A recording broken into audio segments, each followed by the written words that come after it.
নমস্কার, আমি পিয়ালি। তোমরা সকলে কেমন আছো? আশা করি ভালো আছো।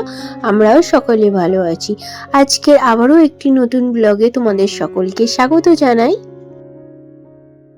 প্রতিদিনের মতন সমস্ত কাজকর্ম তো কমপ্লিট হয়ে গিয়েছে, আর মিস্ত্রিরা এসে গিয়ে মিস্ত্রিদের কাজ শুরু করে দিয়েছে। আর এই যে দুদিকে ইট গাঁথুনি করে মাঝখান থেকে ঢালাইয়ের টাইমিং দেবে, কিন্তু সেই কারণে পাটার না দিয়ে মানে তক্তা না দিয়ে তার কারণে দুধারে ইটের গাঁথুনি করেই তারপরে এই কাজটা করা হবে, যাতে ভবিষ্যতে কোনো জল নিকাশির যে জমা জলের যে জায়গাটা আছে না আমাদের, তার জন্যে কোনো ক্ষতি হবে না। সেই কারণে সেই মতনভাবে এরকম কাজ ওনারা করে দিচ্ছেন।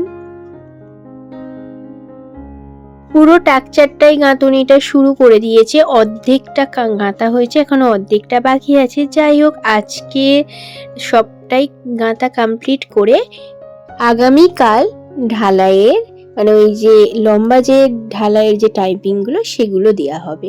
তো সেই মতন ওনারা করছে, আর আমার এদিকে গরম গরম চা হয়ে গেছে রেডি।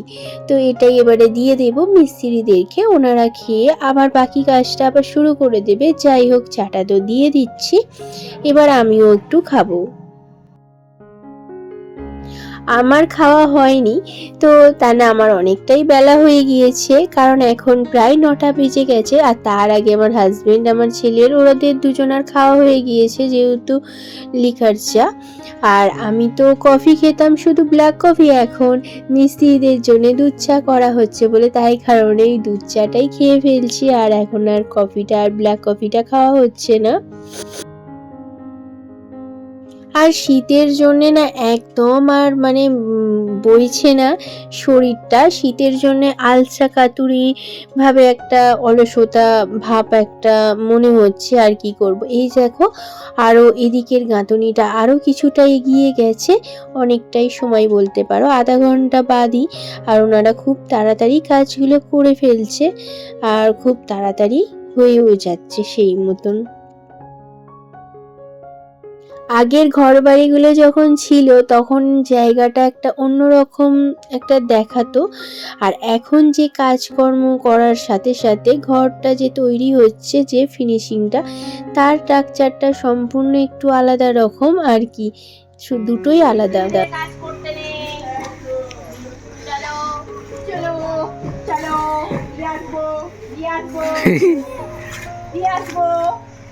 তোমাকে দিয়ে আসবো,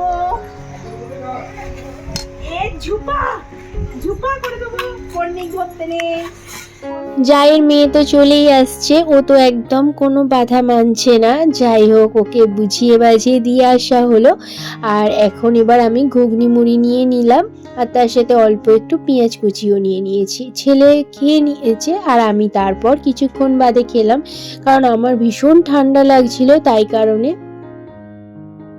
এরপর ভাতটা বসিয়ে দিচ্ছি, মানে জলটা তো ফুটে গিয়েছে, এবার মানে চালটা দিয়ে দিচ্ছি। আর তার মধ্যে একটা কথা তোমাদেরকে না বলেই পারছি না, হয়তো আমার গলার ভয়েসটা তোমরা শুনে হয়তো ভাববে এটা শুনতে হয়তো খারাপ লাগতে পারে, কিন্তু কিছু করার নেই। এত ঠান্ডা ওয়েদারের জন্য না ভীষণ গলাটা মাঝে মাঝে ধরে যাচ্ছে, কি করব, গলা ব্যথা তার সাথে। কখনো কখনো আমরা যেমনটা চাই তেমনটা কিন্তু হয় না, কিন্তু তখন এটা ভেবেই নিজেকে সান্ত্বনা দিই যে যা হয় ভালোর জন্যেই হয়, এটাই মনটাকে সান্ত্বনা দিয়েই রয়ে যাই।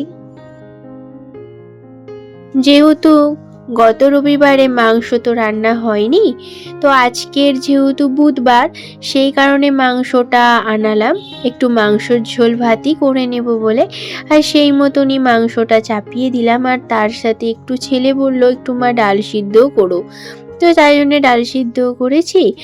আর এদিকে মাংসটা করে নিয়ে আর তার সাথে অল্প একটু কিছু আলু ভাজা গোল গোল করে নেবো, ব্যাস হয়ে যাবে। মাংসটা এবেলা ওবেলা দুবেলার জন্যই রান্নাটা করে নিচ্ছি, যেহেতু এখন ইদানিং যাবৎ মানে এবেলার রান্না ওবেলাই চালিয়ে নিচ্ছি, কারণ আশা করি তোমরা যারা আমার ব্লগটি দেখছো তারা সকলে জানবে, আর যারা নতুন বন্ধুরা আসছো তারা হয়তো জানতে পারবে না, তাই কারণে আমার কথাটা বলা। যাই হোক, আমার প্রেসারে আলুটা আলাদা করে সিদ্ধ করে নিয়েছিলাম, সেটা এবারে দিয়ে দিলাম। দিয়ে দেখো মাংসটার সাথে ভালো করে নাড়াচাড়া করে কষিয়ে নিয়েছি। এবার জলটা ঢেলে নিলাম। এবারে ফুটিয়ে উঠলে একটু সামান্য সাই গরম মশলা দিয়ে দিলেই আমার তরকারিটা কমপ্লিট হয়ে যাবে।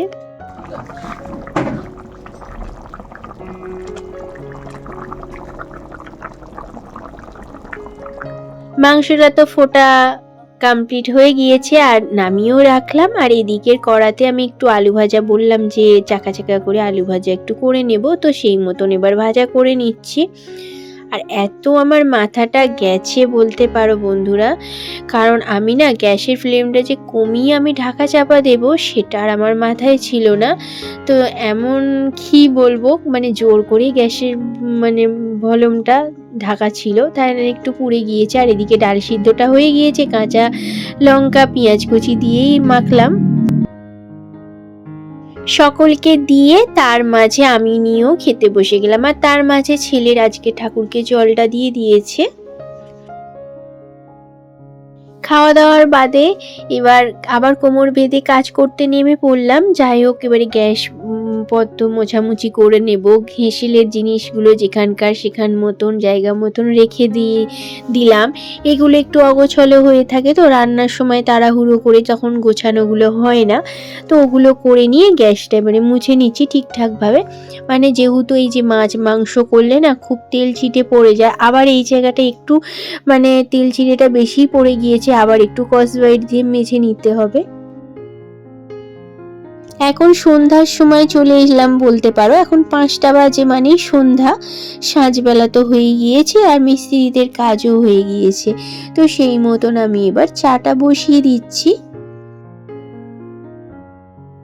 ওনাদের কাজ প্রায় হয়ে গিয়েছে, এবারে ওনারা হাত মুখটা ধুতে গিয়েছে আর এবার আমার চাটা হয়ে গিয়েছে। তার মধ্যে এবার চাটা ছেঁকে এবার দিয়ে দেবো। আর তার সাথে না একটু কফি দিয়েছিলাম, যেহেতু চাটার সাথে এখন কফিটা দিলে ভীষণ ভালো লাগে, তাই কারণে আমি একটু কফি দিয়ে এখন চাটা দিচ্ছি ওনাদেরকে।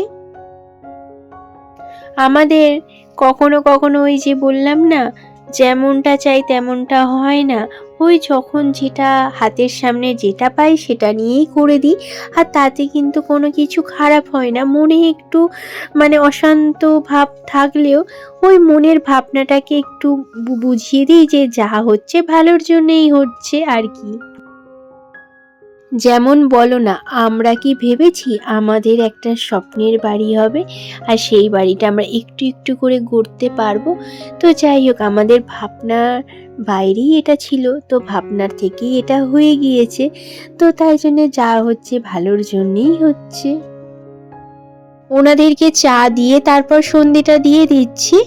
আর আজকের এই পর্যন্তই রইল। তোমরা সকলে ভালো থাকবে, আবারও দেখা হবে।